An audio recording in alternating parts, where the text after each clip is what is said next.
bahay. Ito na ngayon ang ginawa ko.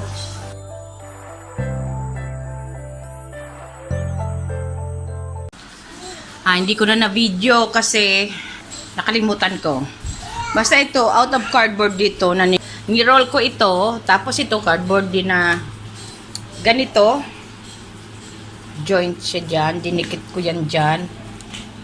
Tapos ito ang sa ilalim. Tapos, ayan. Gumawa rin ako kasi ang plano ko rito kung anong mailalagay. Ito naman, ang ginawa kong lutuan, itong mga old DVDs.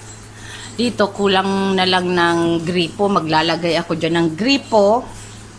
Tapos ito, cabinet. Ito, magnet ito.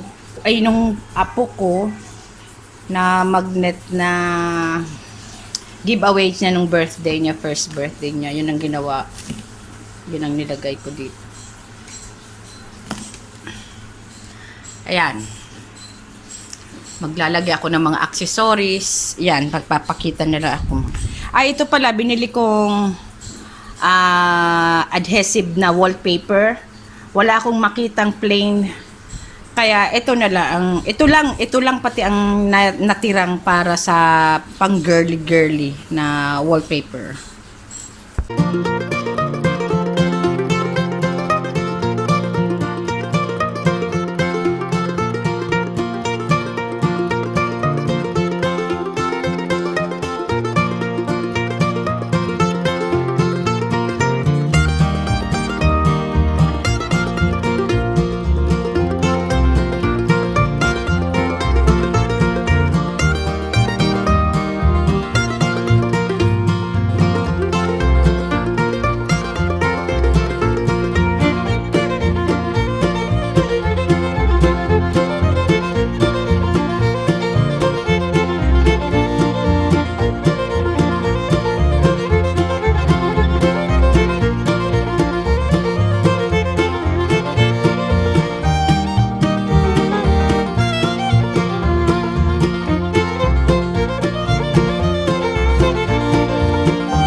good evening. Natapos, hindi pa tapos. Basta nagawa ko na ang kitchen cabinet ng apo ko. Ngayon, bumili na. Nag-birthday kasi siya. Tapos, naregaluhan ng kanyang tita, Imbel, ng mga pambili ng mga toys, mga kitchen utensils toys. Ayan, na-haul ako. Ayan, binili ito sa 101. Ang halaga nito is 165. Ang mga laman nito, ay ano ba yung tawag nito? Sa mga pang-tea. Ayan. Tapos, meron siyang mga ganito. Ayan. Pero okay na. Kasi meron siyang cup na 6. Ayan. Tapos, meron siyang, ano ba yun? Ano ba to? Pitsil. Ayan. Ito na. Pwede na itong laruan ng baby namin. Ayan. Pwede na. Ang sunod, ito naman. 110 pesos. Mura na, di ba? Ito naman, mga ano to? Mga pinggan-pinggan. Tapos meron siyang lutuan. Hindi naman niya kailangan to. Tapos itong teapot na natanggal itong kanyang musok. Pero may mga kutsara siya. Ayan. Pang slice din. May itlog siya. Ayan. Okay. Tapos etong mga ano ba yan? Vegetables. Ang halaga nito is 115.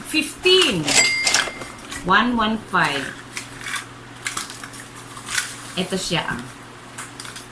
May mushroom na pwede niyang ma-slice kasi meron na siyang mga hiwa, ganyan, no? Meron ding chopping board. Tapos i-slice niya. Tapos ito, may frying pan siya. Kasi meron siyang lutuan dyan. Ewan kung marunong siya maglaro talaga nito. Ayan, o. Ang halaga naman nito is 80 pesos. Ito. Okay na din.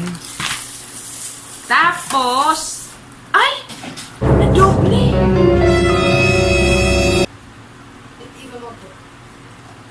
Lutuan pa din. Parang the same din. Yan lang. Tsaka ito. Bumali ako nito kasi sabitan ng kanyang mga sandok. Ang halaga naman nito ay 30 pesos lang. Yan. Tapos na. Maglalaro na siya dyan. Thank you, Tita Ember.